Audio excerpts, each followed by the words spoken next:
Fashion জগতে এক কিংবদন্তিকে হারানোর শোকে স্তব্ধ বিশ্ববাসী।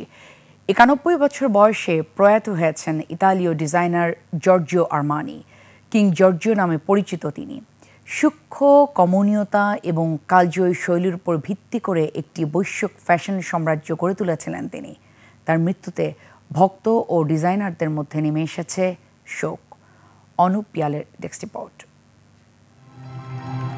জর্জিও আরমানির প্রয়াণে একটি যুগের সমাপ্তি। ১৯৩৪ সালে ইতালির পিয়াসেঞ্জায় জন্মগ্রহণ করেন আরমানি। শুরুতে তিনি চিকিৎসা বিজ্ঞান নিয়ে পড়াশোনা করলেও ফ্যাশন জগতেই তার আসল লক্ষ্য খুঁজে পান। ১৯৭৫ সালে নিজের নামে একটি ব্র্যান্ড চালু করেন, যা পুরুষ ও নারী উভয়ের জন্য আধুনিক পোশাকের ধারণাকে নতুন করে সংজ্ঞায়িত করে। তার স্বাক্ষরস্বরূপ উদ্ভাবন ছিল ডিকনস্ট্রাক্টেড স্যুট, যা টেইলরিং এ একটি নরম ও আরামদায়ক রূপ নিয়ে আসে। এই সাবলীল নকশাটি তাৎক্ষণিক সাফল্য লাভ করে। ১৯৮০ সালের বিখ্যাত সিনেমা আমেরিকান জিগোলোতে রিচার্ড গিয়ারকে এই পোশাকে সাজানোর পর তার ব্র্যান্ডটি পরিশীলিত শক্তির প্রতীক হিসেবে প্রতিষ্ঠিত হয়।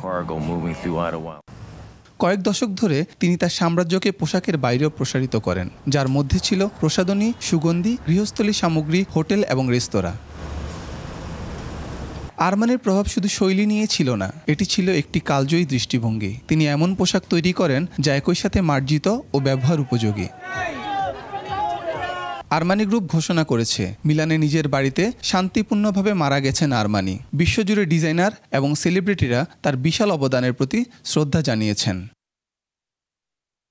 Anup Piyal, desk report, ২১ television.